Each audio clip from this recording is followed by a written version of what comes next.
makers of Chase and Sanborn coffee, the superb blend you know is fresh, present the Chase and Sanborn Hour. And your host, Don Amici.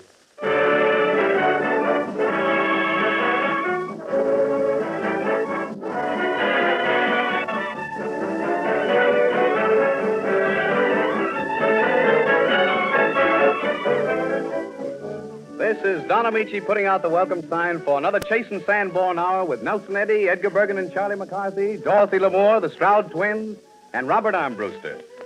May I add a hearty welcome to our new listeners in Canada, the Dominion-wide radio audience of the Canadian Broadcasting Corporation's English network, whose 29 stations have now joined our network. We trust that you'll be listening at this hour every Sunday, and that we can count you all as our friends and, of course, friends of Chase and Sanborn. Oh, Mr. Amici. Yes, Charlie? Since Canada joins us tonight, I feel I must recite. Well, Charlie, I can see your point. If you must recite, you must. Yeah, there's no use fighting it, no. Oh, Don Amici, he's our host. He's loved by all from coast to coast. Charlie. And Nelson Eddy sings so sweet. His voice is like a bird. Tweet, tweet. Charlie. For all my blues, she is the cure. I mean my girl, Dottie Lamour. Charlie! To the Stroud twins, Claude and Clarence, who can't be told apart by parents. Charles. Never mind. Bob Armbruster sure is grand. I love him, and I love his band. I love to sit on Bergen's knee, for I am him, and him is me. Darling. That's all most poetic, Charlie, and I know you have a special sonnet prepared for our guest whose grace, charm, and talent have made her one of Hollywood's most brilliant young actresses, Margot. Oh, yes, indeed, yes, indeed. Here's a toast to you, Miss Margot, for wherever you go, I'll go. Oh. Mighty southern and powerful sweet, Charlie. Don't you think so, Nelson? Yeah, man. Well, so much for Charlie's poetic outburst. And here's Nelson Eddy with a robust song in the true old English style. Give a man a horse he can ride. Nelson Eddy.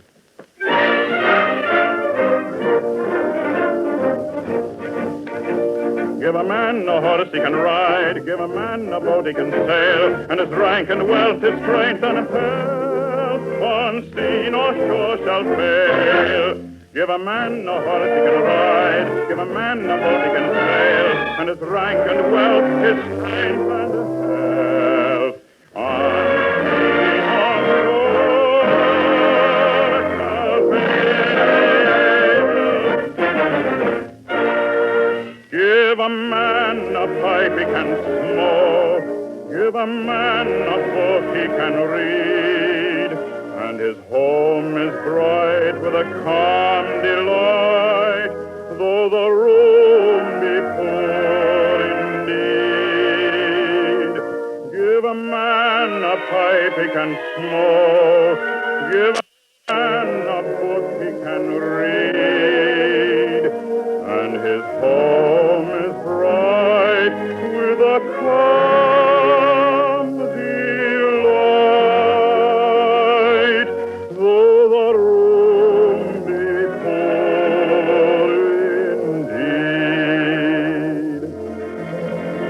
Give a man a girl he can love, as I, oh my love, love thee, and his heart is great with the pulse of fate, at home one land on sea. Give a man a girl he can love, as I, my love, love thee, and his heart is great with the pulse of fate. At home, on land,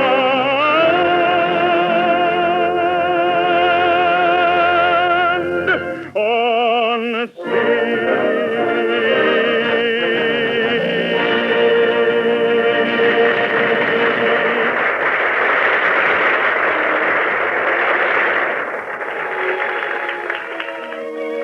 I think most of us have a warm spot in our hearts for the melodies of Victor Herbert. And from the operetta Eileen comes one of the loveliest of them. Nelson Eddy singing Thine Alone.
could not atone.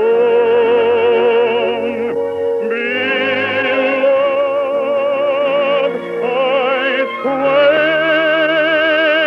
that I will be true. And forever mine alone.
Well, Nelson, that's certainly a fine send-off for the new year. I hope it's going to be a happy one for everybody, Don. But I don't seem to have done so well with our friend Charlie McCarthy. He looks kind of down in the mouth. What's the matter, Charlie? Oh, nothing, just nothing, that's all. Oh, now, come, Charlie. There must be something. You're so usually full of pep. There's just nothing wrong with me, that's all. I'm happy, full of pep. Whoopee, whoopee. Charlie, no, Charlie, don't coax me, Bergen. Charlie, I've just got one of those spells, that's all. No, Charlie, now what is the matter? Oh, there's no use pretending, Bergen. I feel sorry for you. You feel sorry for me? Yeah.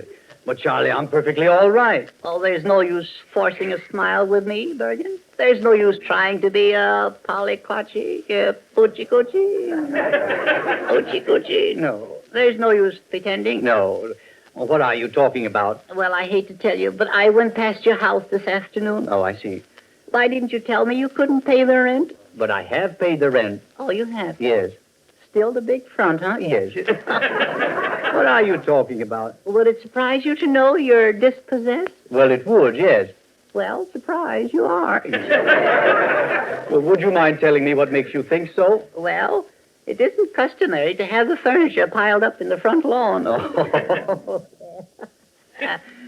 Yes. Charlie, the furniture was out there on the sidewalk because I'm having the house redone. Oh, you Redecorated. Oh, do tell. Yes. Oh, so that's what it was. Then you're still in the chips. Oh, yes. Well, I'm not broke. No. Well, you shouldn't be. You pay me off in peanuts and tinfoil. Charlie. All right. How are you having the house decorated? Are you going to do it Queen Victoria or Louis the Cat's tour or something like that? Oh, seriously, Charlie. For the last few weeks, that's been quite a problem. It has. Yes. I'm undecided whether I should make the master bedroom French provincial or early American. Oh, you mean have the bedrooms downstairs? No. Yes. Yes. No, I'm speaking of the different periods in furniture. Oh, naturally, yes. There's French provincial and early American. Yes, there is, of course, yes. Can't get away from it. No. But the bedroom would still be upstairs. Oh, that's good. And it would still be a bedroom. Oh, I'd stick to that if I were you. Yes. Splendid idea. Yes. Why don't you make it a French provincial with a dash of early American? Well, no, that's no good. Because I thought of it? No. It's just no good, that's all. Well, that's reason enough, I guess. Yes. You see, there'd be no harmony. We must have harmony. Oh, you can't do without it. No. Must have it. Yes. Harmony is a blending of modes, colors and designs. It is. Yes. For instance, I'll give you an example of harmony. No, I think I can give you an example. You want harmony? Yes, I see. Yes, they must blend. Yes. How about this? A spotted leopard chasing a freckle-faced girl in a polka dot dress. Well, that's fine. I think that'll do it. Yes, I think so. Oh, I've decided, Charlie. I am going to make my bedroom early American. Uh-huh. But I have 2 chairs that I'm keeping for sentimental reasons. Oh, you are? Yes. Unfortunately, they're made of bird's eye maple. Bird's eye maple. Yes. I see. Yes. But I have nothing to go with them. That's disgusting. Bird's eye maple. Yes. Let's see. How about a dresser of cross-eyed mahogany? Oh. Well, it's harmony. Yes. I already have a floor covering. I have a very beautiful hand-hooked rug. A hooked rug? Yes. I know where I can snitch a painting.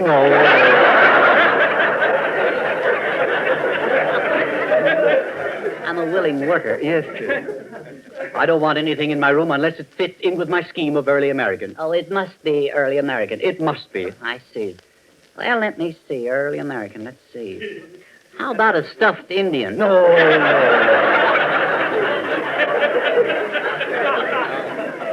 Charlie, you'll be amazed at the beautiful 18th century whatnot I picked up. A what? Yes, yes. A whatnot. Yeah. It's truly a collector's item. It is. Yes. It's a fine example of real wormwood. Wormwood. What's that? You see, there are holes in the wood. Yes. Actually made by worms. Oh, that's good, isn't it? Yes. Oh, that's marvelous. Yes. Yes, I picked it up at a bargain at an auction. You did? Yes, only $3,000. $3,000. Yes. I'll bet that made the worms laugh. Yes. And to think there was another whatnot exactly like it. And that one was only $200. Yeah. One could hardly tell one from the other. Yeah?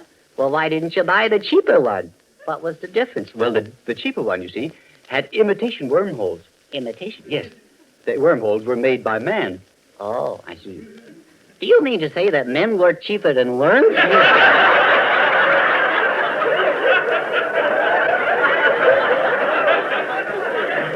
That's a fine state of affairs. Yes. Well, what are you going to do with this kumquat? It's a whatnot. A whatnot? Yes. Huh? Well, I'm not going to do anything with it. Oh, No, it's priceless. I'm almost afraid to touch it. Yeah? Yes. You mean the worms might snap at you? No. No, and that's not all, Charlie. I have some other pieces that I'm very proud of. Yes? Yes, I picked up a Duncan Fife. Yeah? Can you play it? Well, play what? Drum and Fife? No, Duncan Fife.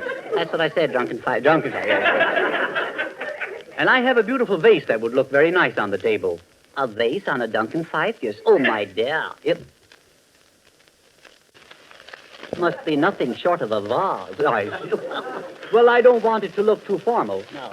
How about a can of beer? Well, that reminds me, Charlie.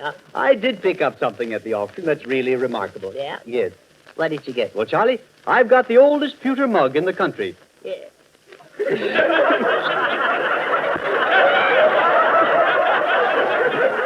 Oh, I wouldn't say that, Bergen. You have nice eyes. Yes,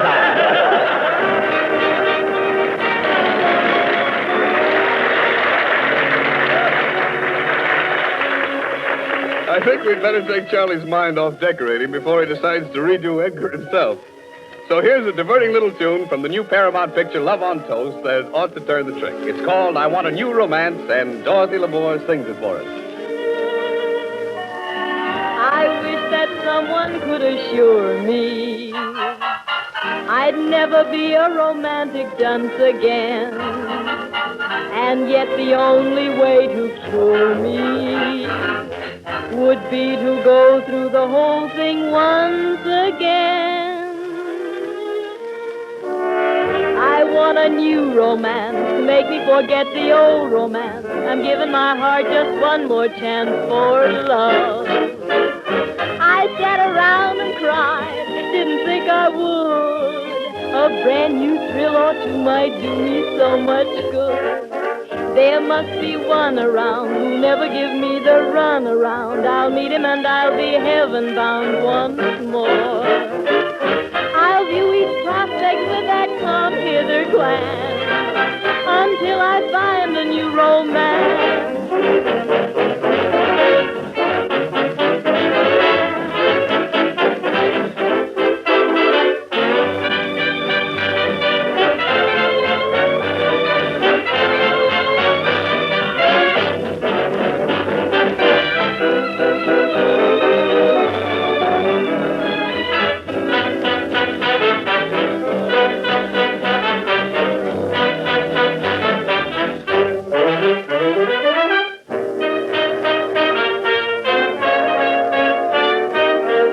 I want a new romance.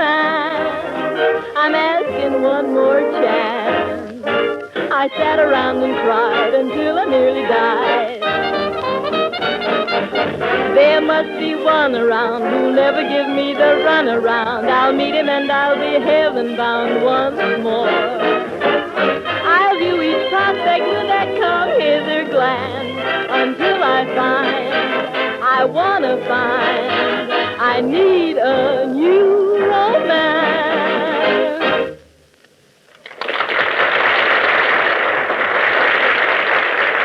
And now, a brief word about an interesting person. Yes, about Charlie McCarthy and the marvelous big likeness of him that many of your friends and neighbors have already received free. And if you start now, you can have the real likeness of Charlie McCarthy free.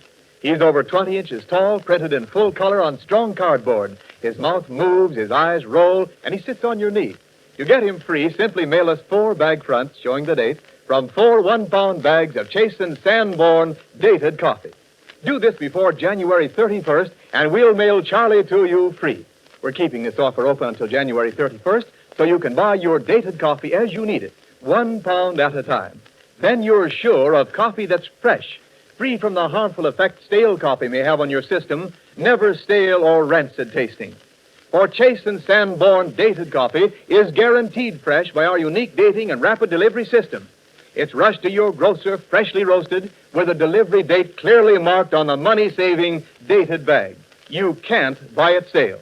Try dated coffee, then mail us 4 bag fronts and send them on or before January 31st, and we'll mail you free the big action likeness of Charlie McCarthy. Now, please remember, your letter must be postmarked not later than January 31st. Our address is Chasen SANBORN, 420 Lexington Avenue. That's 420 Lexington Avenue, New York City. Start getting Charlie before it's too late.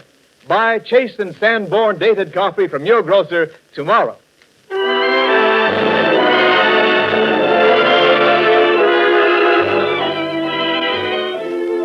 We've all heard the old adage about never switching horses in midstream. But our guest, the brilliant young actress Margot, proved that she could switch overnight from a successful career in one field to a new and even greater triumph in another. For Margot was well known as a concert dancer when the playwright Maxwell Anderson offered her the lead in his Pulitzer Prize play, Winterset, even though she had never spoken a line before on any stage. That choice proved Anderson right and Margot one of our finest dramatic actresses. More recently, you have seen her as the woman who grew suddenly old in Lost Horizon. For us, she turns to an entirely new type of role in Robert Casper's one-act play, Smokescreen.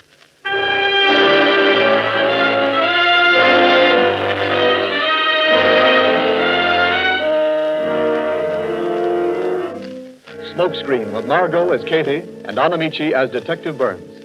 The police have been unable to solve the murder of Ted Stanton, a prominent gambler and man about town. Katie, who is a friend of Stanton, has already been questioned by the police, but can give them no clue. So one afternoon, a week after the murder, Detective Burns comes to her apartment in search of further information. He accuses her of being seen with a man named Smoke Briggs, whom Katie insists she does not even know. Go ahead and call me a liar. I tell you, I never even heard of this guy, Smoke. Now, calm yourself, Katie. Don't get excited. I was out late last night. My nerves were on edge. But if anybody says they saw me with this guy, they better get their eyes fixed. Well, maybe my partner was wrong. But anyway, I've invited Smoke to come here in about an hour. To my apartment? Well, you've got your nerve. What's he coming here for? Well, you see, Katie, it's like this. There have been altogether too many unsolved murders in this town. And most of the killings are done by weak-minded people who read about somebody else getting away with it, and so they try it. Weak-minded? Must be the cops. And the only way to stop them is to pick on some good-for-nothing bum and put him away. Well, now, what's that got to do with... You mean you want me to pin something on this guy who's coming here? I want you to pin the Stanton murder on Smoke. Pin a murder on a guy I've never even seen? You're crazy if you think I'm going to do that. Now, don't get excited, Katie. You'll feel different when you see this guy. He's no good. A nervous wreck, cracked in the head. He's done time for robbery, and he's a pickpocket. I tell you, I won't do it.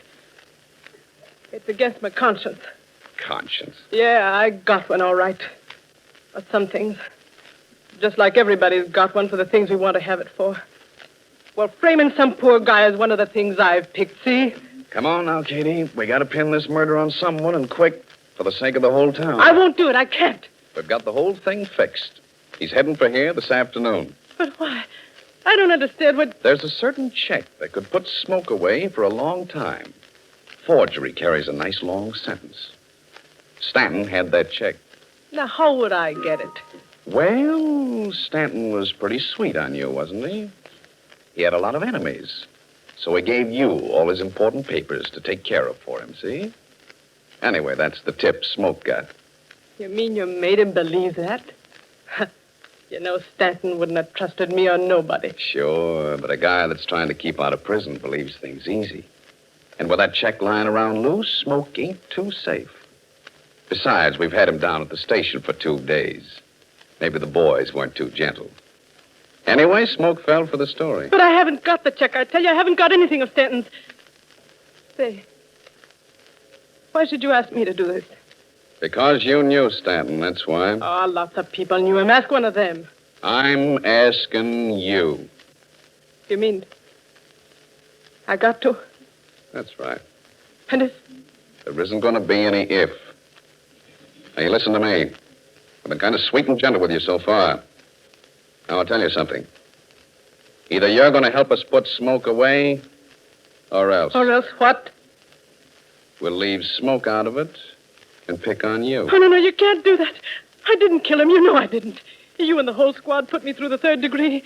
You almost drove me nuts, but I didn't kill him. I proved my alibi. Would you like to go back to the station? Oh, no, I'd go mad. Stark mad if you put me through that again. Honest, I couldn't stand it. I'd tell anything. I'd say I killed him or killed anybody. Well? It's a rotten trick. Plain rotten. I'll go through with it. Do the best I can. That's a good girl. Now, listen, I'll ease that conscience you talked about some. We think Smoke killed Stanton. He killed him? Why? There wasn't any other motive for the murder, so it must have been committed either by a weak-minded person or by a guy who wanted something Stanton had. Smoke wanted that check.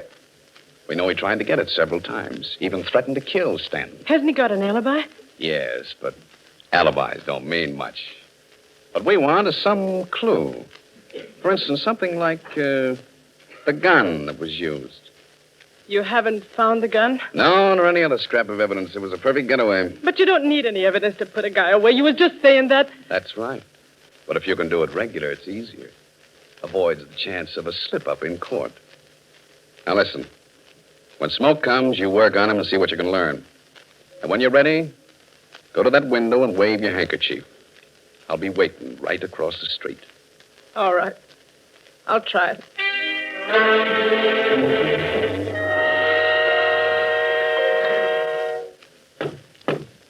Come in. Say, is your name Bruce? Katie Bruce? Maybe it is. So what? Well, I was told to see you. Who sent you? Friend of mine, Rosie Bloom.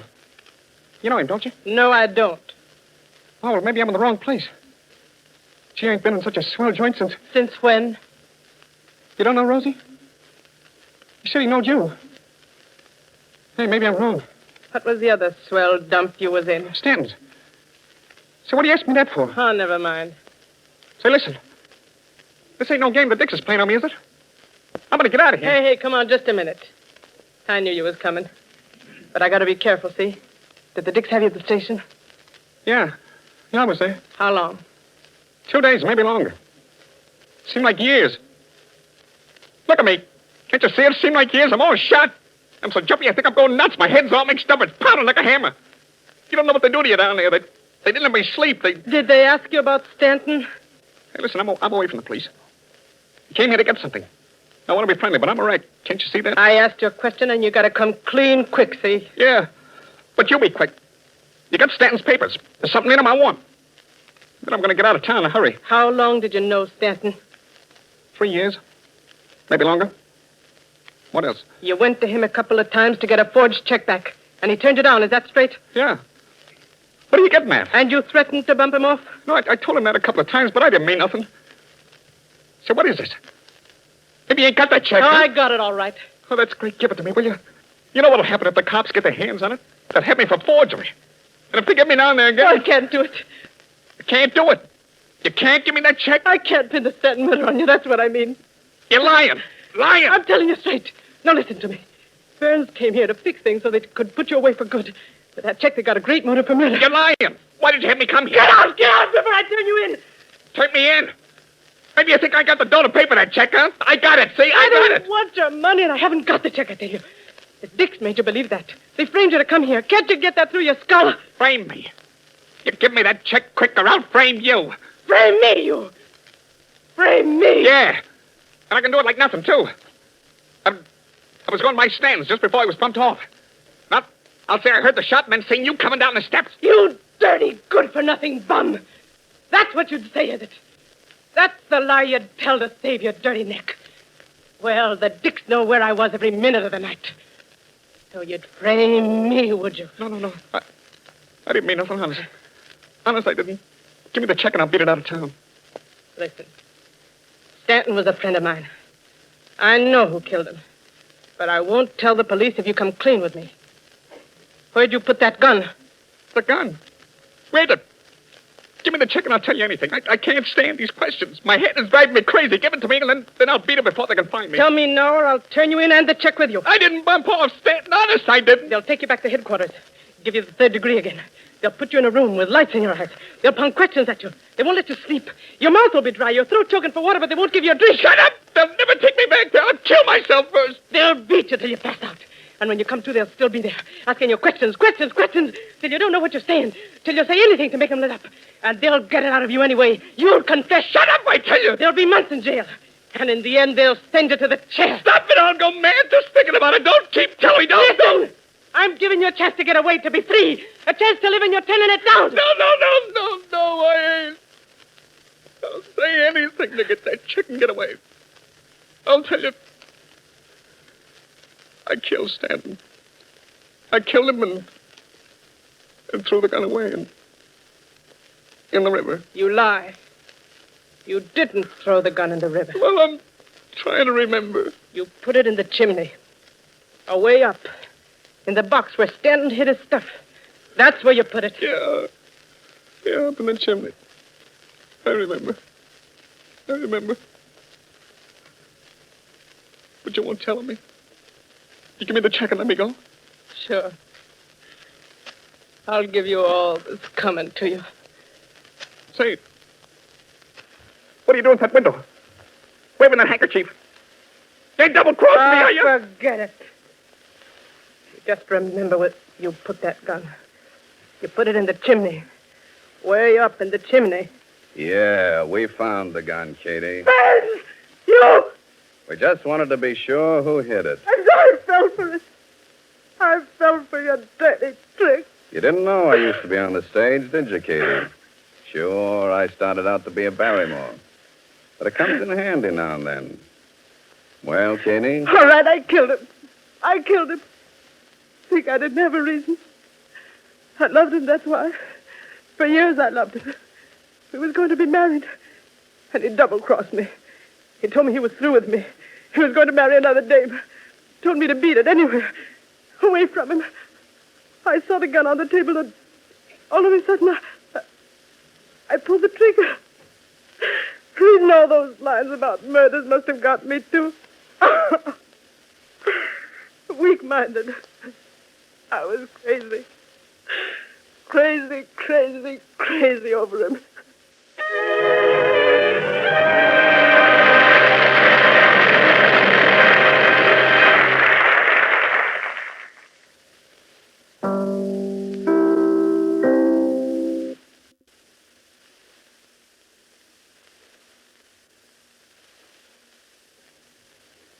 She loved him, so she killed him. She killed him because she loved him. Paradoxical, isn't it, Charlie? If she loved him, why did she kill him? Maybe she loved to kill him. Maybe that's Say, I heard you boys talking about that dramatic spot. Did you like the way I played that? Yeah, hanging around for a compliment. You know what we think of it, Mr. Nietzsche? No, what do you think of it, Charlie? Give me your honest opinion. You want to know, huh? Yeah. Well, Mr. Nietzsche, I've seen lots of good acting in my time. Yeah, Charlie, go on. Yes, I have, Don. I've seen lots of good acting. Yeah? Yeah. Well, it takes all kind of people to make a word. I should have known better than to ask you, Charlie. All right, Mr. Michi, if I say you were good, will you introduce me to Margot? Well, that can be arranged, yeah. All right, you are swell. Oh, thank you, Charlie. Margot, this is Charlie McCarthy. Hello, Charlie. Oh, hello, Margot. You aren't really a killer, are you? Oh, no, of course not, Charlie. I was just playing a part. Oh. I'm really as gentle as a lamb. Well, Lammy Pie, it certainly takes... it takes a swell actress to play a bad character that good. Listen, I wanted to ask you, Charlie. When they double-crossed me and found me guilty, did you sympathize with me? No, I didn't. I think you got what was coming to you. Oh, I see you believe in capital punishment. Yes, I do, if it isn't too severe. Yeah. Well, outside of that, what did you think of the play, Charlie? I thought it was good. Yes, really good. In fact, so good I wrote a better one. Oh, I see.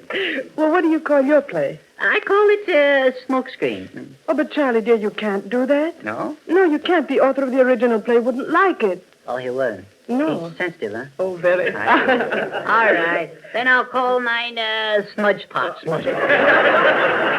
I think you've got something there, Charlie. Really, I do.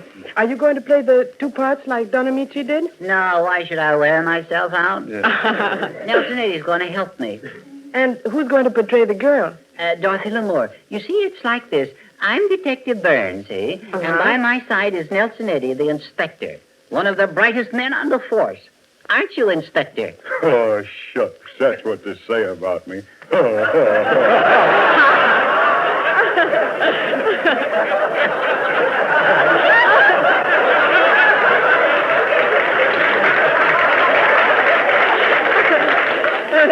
now you see what we're up against. Oh, I'm sure this is going to be good. Yeah, well, you're optimistic anyway. Curtain.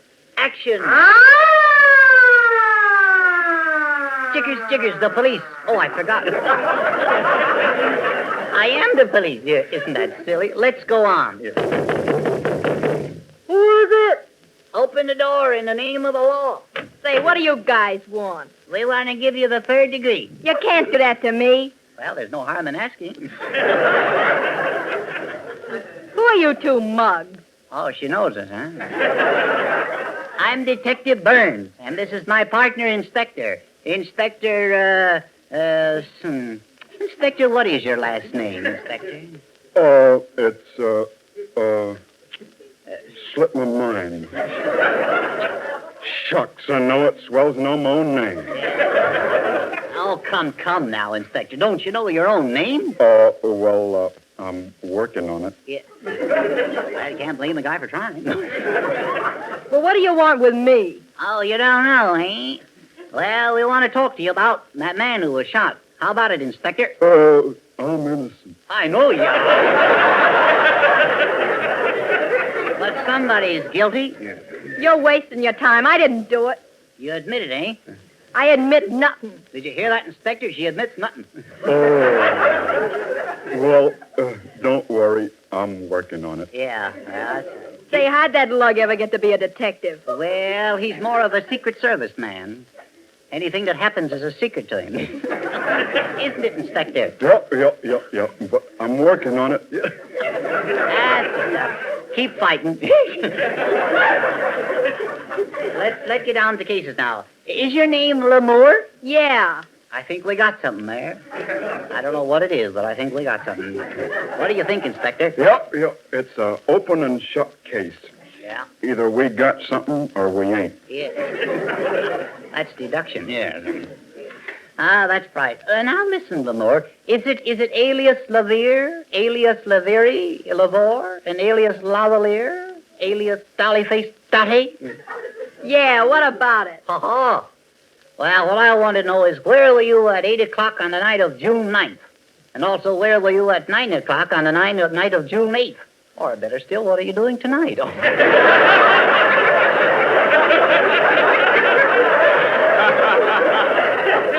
I ain't talking. Remember, gal, when Burns grills them, they fry. Are there any more questions, or can I go? Wait, Lamore. Elias Nelly the dope. I'll never give up this case until I prove you're guilty. I'll give you the 3rd degree, maybe the 4th. No! Yes. Yeah. I might even do with a 2-4. I may even do a foxtrot, a big apple. I don't know what I'll do. Oh, no, not that. Anything but that. Listen, Lamore, I'll give you a last chance. Do you confess? Yes, heaven help me, I confess. I shot him. Well, you're a naughty girl. It really isn't cricket, you know. Stop it. I'd rather go to the gallows. The man's a fiend. You see, Inspector, it works every time. Yeah, don't it? I did it because I loved him. I'm crazy about him. I'd kill for him. In fact, I'd kill you. One murder at a time now. Lamore, the truth is, no crime was committed. I was merely proving to the inspector that my 3rd degree methods could even make an innocent girl confess. That's me, Detective Burns. The boys call me 3rd degree Burns. What? No one's been shot? No crime has been committed? Is this true, Inspector? Oh, yeah. But don't worry. I'm working on it.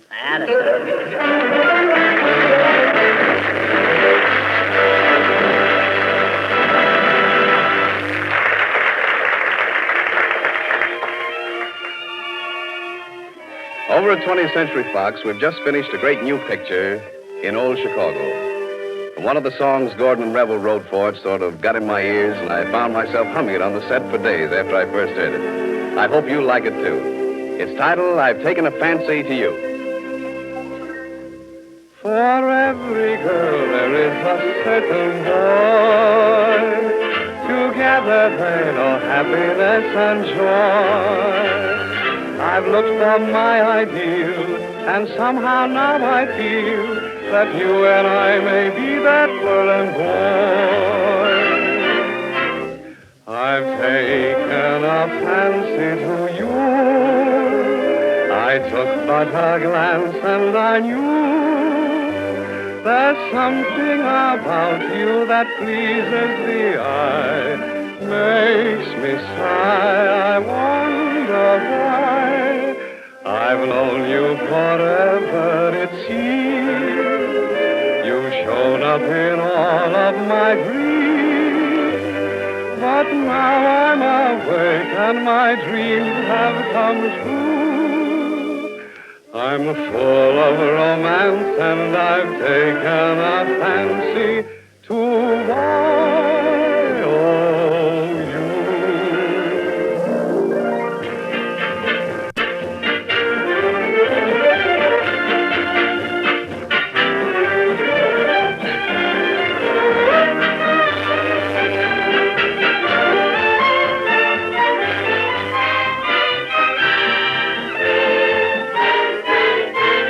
I've taken a fancy to you. I took but a glance and I knew there's something about you that pleases the eye, makes me sigh. I wonder why. I've known you forever, it seems. You've shown up in all of my dreams. But now I'm awake and my dreams have come true. I'm full of romance and I've taken a fancy to one, oh, you.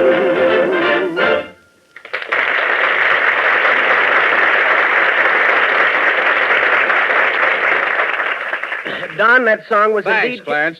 Say, Nelson, that's a mighty good-looking suit you're wearing today. Is it a new one? Oh, Don, it's just an old rag I had made up last week. Glad you like it. And I might add that in my opinion... Thanks, Clarence. Say, if you really like it, Don, I could give you the name of my tailor. Say, that's a swell idea. I shouldn't pass up a good chance to add to my wardrobe. That's quite true, Don. Yes, it is, isn't it? Did you hear what Clarence said, Nelson? Yes, it was quite brilliant. But I hadn't concluded my Hello, remarks. Claude. How's the world been treating you? Claude has been devoting... Nelson's got a new suit, Claude. Doesn't he look like something in it? He looks like something, yeah.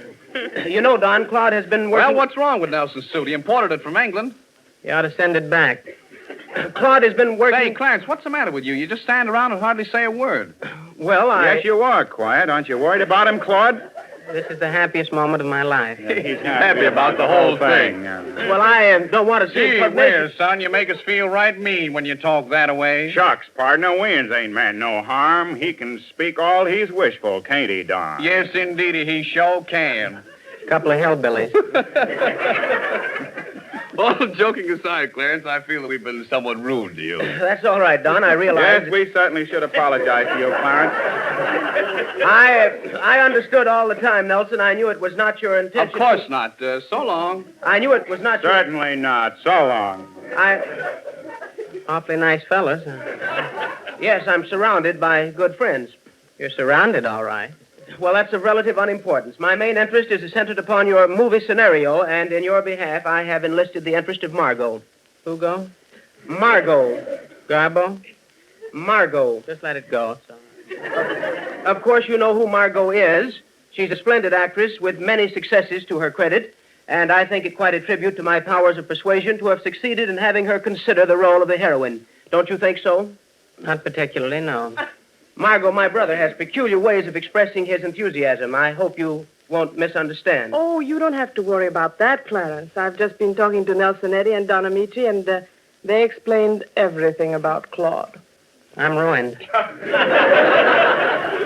You know, Claude, it was very kind of you to make me the offer of playing the leading role in your moving picture, but I wonder if I'm suited to the part.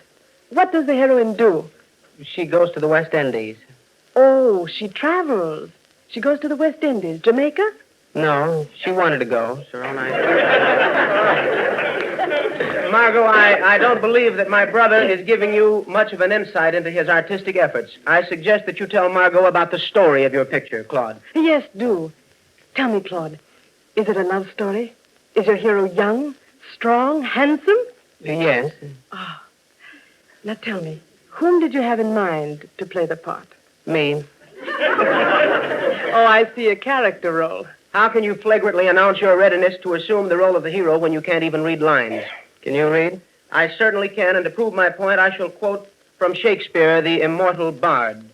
Life is but a walking shadow, a poor player that struts and frets his hour upon the stage. Monotonous. And then is heard no more. Terrible. It is a tale told by an idiot. You're getting closer. Full of sound and fury, signifying nothing. How true. You see, Claude, that's how I get to my audience. How do you get away from them? Well, I'm reasonably sure that Margot appreciated the earnest attempts of a struggling amateur. I should love to hear you read that passage, Margot. Be a nice change for me. Well, after Clarence, in shadow. A poor player, I really don't know if I dare, but I'll try. Life is but a walking shadow, a poor player that struts and frets his hour upon the stage, and then is heard no more. It is a tale told by an idiot, full of sound and fury, signifying nothing. You crying yet? Say the same words that he said? Yep. Yes, sir. Well, I'd never believe it. Margot, if you were to make one criticism of my rendition, what would you say? Rotten. Well, no. I don't think I would say exactly that, but... She's a lady. Well, Clarence, I would have made the entire passage more soft and delicate. Oh, I see what you mean. I should have become lighter, more dulcet. I should have dropped my tone. Should have dropped the whole thing. Gentlemen, in the words of Shakespeare, parting is such sweet sorrow that I shall say good night till it be morrow. So long, fellows. Well, I really think she walked out on us. What makes you doubt it? Claude, I am inclined to believe that your scenario will never amount to much unless you interest some competent actor. Why not offer the part of the hero to Don Amici? Can he act? He has won the acclaim of thousands of discerning theatergoers. His diction is superb. His sense of the dramatic is infallible. His characterizations are crystalline. He runs the gamut of the emotions. Yeah, but can he act? Of course he can. Don, would you care to play the hero in Claude's picture? Well, what sort of a part is it? What does the hero do, Claude? Well, I don't know. Well, don't you even suspect anything? The hero must do something, Claude. Is he a lawyer? Is he a surgeon? Is he a general? Is he an admiral? Is he a cowboy? Please, Claude, we're asking the questions. Can't I play, too? Of course, Claude. Is he a scientist? Is he an artist? Is he a musician? Yes, he's a musician. Yeah, game's over, fellas. It was a lot of fun, though. Yes, it was. You have written a story about one of the great musicians. What is his name? His first name or his last name? Either name. I don't remember. Perhaps it is one of the great French composers. Gounod, Saint-Saëns, Debussy. Debussy? Debussy. Ah, Debussy, c'est magnifique, c'est marvelous, but certainement, that part I will play to perfection. I play music in my home, maison, alone, non, alone. He has adenoids, hasn't he? Don is demonstrating how your hero would sound if he were a Frenchman. Do you like it? No. My hero isn't French. Well, maybe you have in mind one of the great German masters. Bach, Wagner, Beethoven, Brahms. Ah, well, a rip-snorting opportunity is offered to a rip-snorting actor like me. To spiel a part like that. Ah, such how sweet. Ah, how lovely. Ah, I would like to play Bach.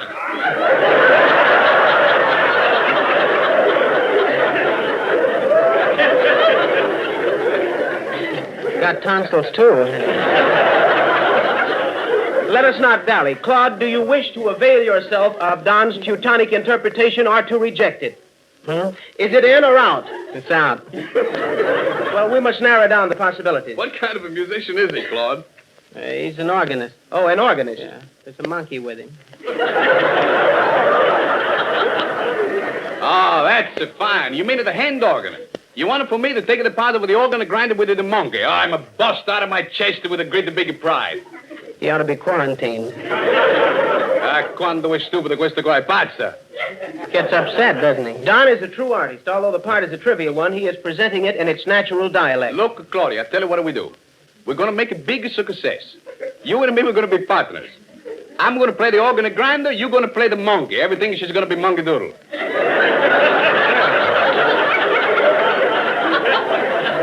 You must, at least by this time, Claude, have been impressed by Don's histrionics. You must be convinced that he is the only logical choice for the part of your hero. I don't want him. But I'm sure you'll never find a more suitable or a more finished actor. He's finished.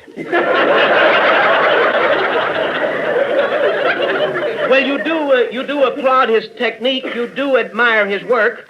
Please take him away. Well, I'm sorry, Don, but apparently Claude is obdurate. I hope that he has not wounded your sensibilities or hurt your pride. And the pasta, I'm happy about the whole cuckoo bunch.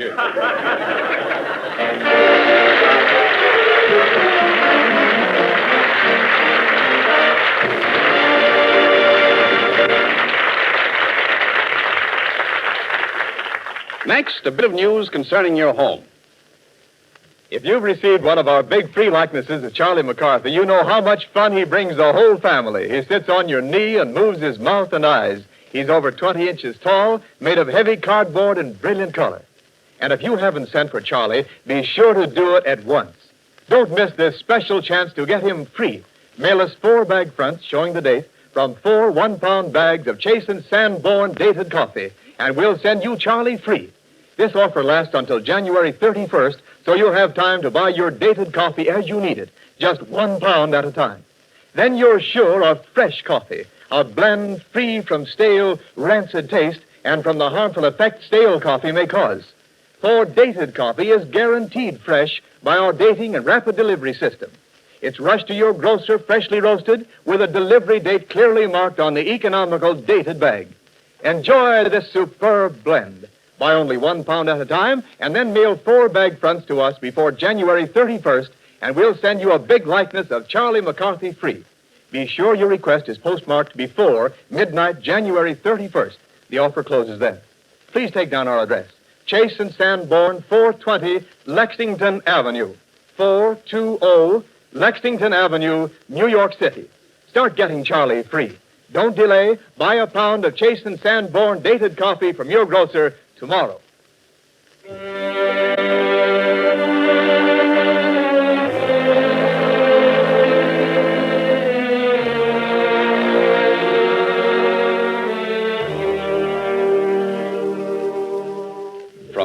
Wagner's opera Tannhäuser, Nelson Eddy, brings us one of the most beloved of all arias. The song which Wolfram sings as he stands alone in the twilight, praying to the evening star. Nelson Eddy.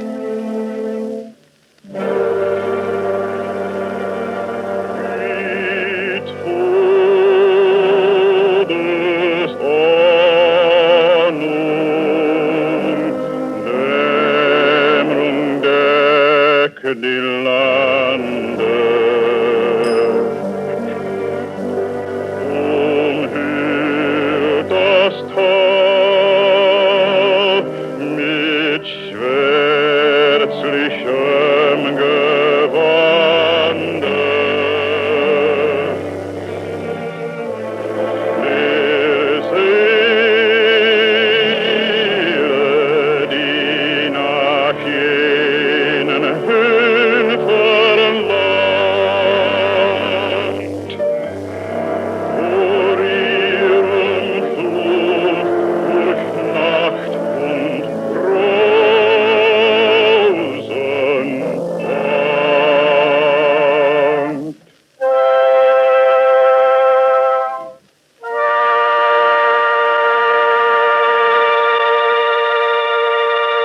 Da scheinest du, o lieblichster der Sterne, dein sanftes Licht entsendest du der Ferne. Die nächt'ge Dämmerung teilt ein lieber Strahl und freundlich zeigst du den Weg aus dem Tal.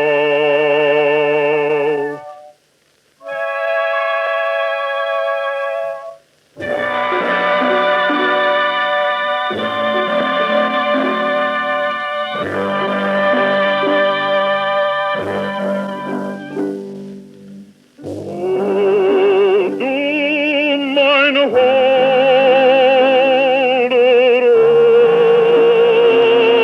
Abendstund,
Next week, we'll all be back again with Ned Sparks and Margaret Sullivan as our special guests.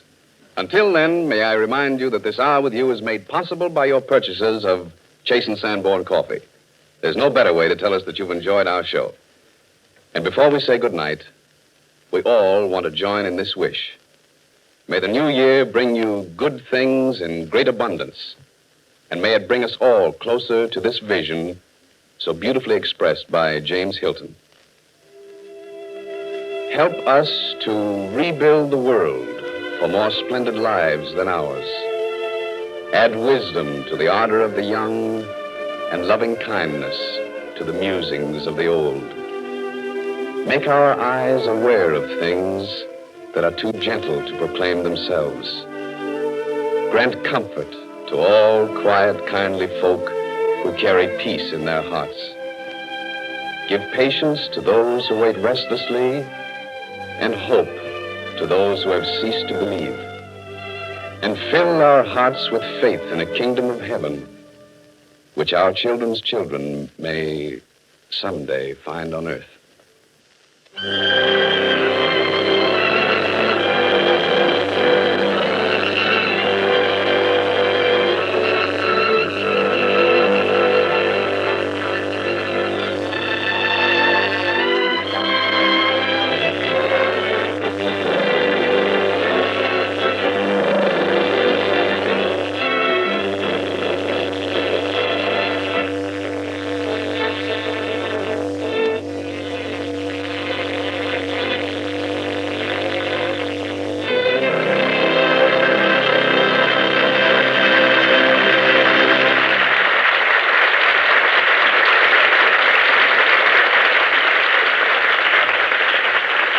This is Wendell Niles speaking for Chase and Sanborn, and this is the Red Network of the National Broadcasting Company.